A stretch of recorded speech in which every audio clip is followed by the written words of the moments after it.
El anticristo es uno de los más debatidos dentro de la escatología cristiana. La teología sostiene que toda doctrina sobre este personaje debe fundamentarse en una interpretación cuidadosa de las Escrituras, evitando tanto la especulación como el sensacionalismo. La Biblia enseña claramente que habrá una intensa oposición contra Cristo y su pueblo en los últimos tiempos, pero también afirma que la victoria final pertenece al Señor Jesucristo. Y el significado del término anticristo. La palabra anticristo aparece únicamente en las cartas de Juan. En griego es anticristos, anticristos. Está formada por dos palabras.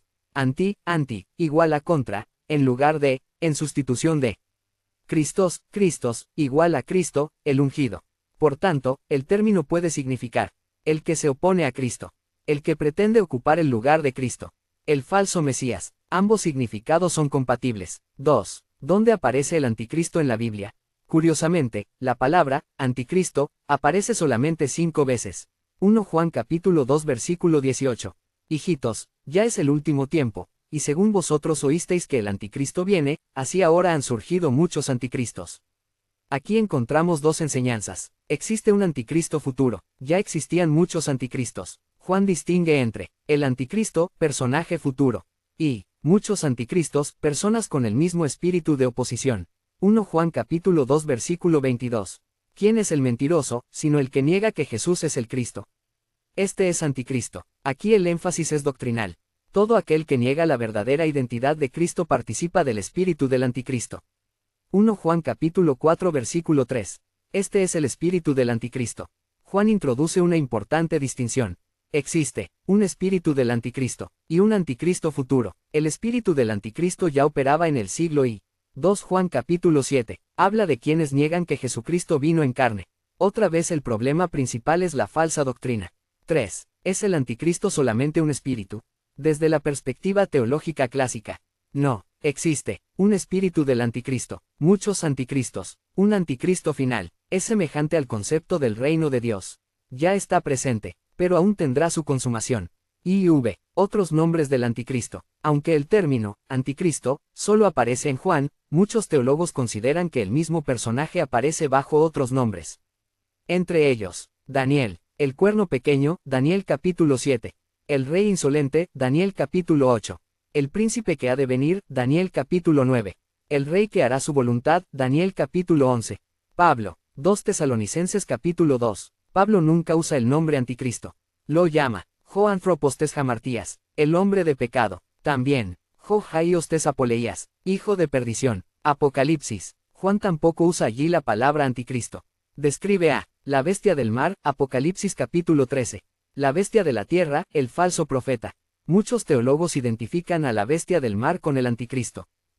La profecía de Daniel. Daniel constituye el fundamento del estudio del anticristo. Daniel capítulo 7. El profeta ve 4 bestias.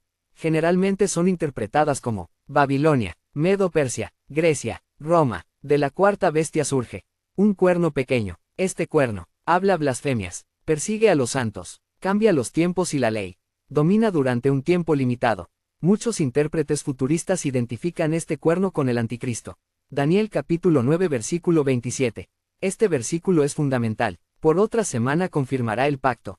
Los dispensacionalistas entienden que hará un pacto con Israel. Lo romperá a la mitad. Iniciará la gran tribulación. No todos los teólogos interpretan este texto de la misma manera. El hombre de pecado, 2 Tesalonicenses capítulo 2. Pablo ofrece la descripción más detallada.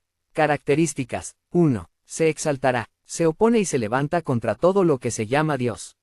Será orgulloso, buscará adoración. 2. Se sentará en el templo.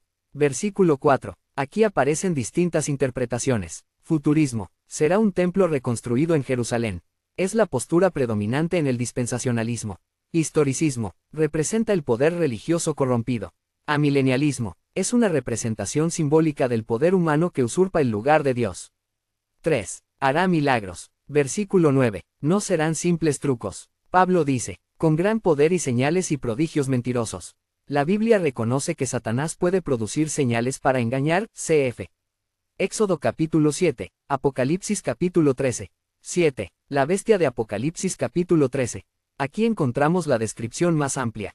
La bestia recibe autoridad de Satanás, gobierna el mundo, persigue creyentes, recibe adoración, Exige lealtad absoluta. La herida mortal. Muchos creen que imitará la resurrección de Cristo.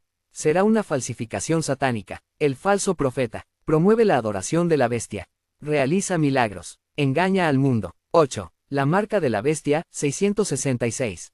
Apocalipsis capítulo 13 versículo 18. Aquí hay sabiduría. Número 666. Existen muchas interpretaciones. Interpretación simbólica. El 6 representa la imperfección. 3 seises indican la máxima expresión de la rebelión humana. Gematría. En el mundo antiguo las letras tenían valor numérico. Algunos identifican el número con personajes históricos, como el emperador Nerón, aunque esta interpretación no es aceptada de forma universal. Futurista. Muchos teólogos creen que será una marca literal asociada con la autoridad económica y política de la bestia. X. ¿Será un gobernante mundial? Muchos intérpretes futuristas responden, sí, basan esta idea en Daniel capítulo 7, Daniel capítulo 9, Apocalipsis capítulo 13, Apocalipsis capítulo 17. Sin embargo, otros teólogos consideran que estos textos describen sistemas políticos y religiosos opuestos a Dios más que un único gobernante. X. ¿Cuándo aparecerá? Depende de la postura escatológica. Dispensacionalismo. Después del arrebatamiento de la Iglesia. Durante la tribulación. Pretribulacionismo. El anticristo gobierna durante los 7 años. Midtribulacionismo. Se manifiesta plenamente a la mitad. Posttribulacionismo. La Iglesia estará presente durante su manifestación antes del regreso de Cristo. Amilenialismo. Representa la culminación de la oposición a Cristo al final de la era presente, sin requerir necesariamente un período literal de 7 años. Sí, ¿cómo será su carácter? La Biblia lo presenta como blasfemo, orgulloso, engañador, carismático, inteligente, poderoso, perseguidor, mentiroso, inspirado por Satanás. Será la máxima expresión de la rebelión humana contra Dios. 12. Su destino final. El triunfo del anticristo será breve. 2 Tesalonicenses capítulo 2 versículo 8. Cristo lo matará con el espíritu de su boca. La victoria será completa. Apocalipsis capítulo 19 versículo 20.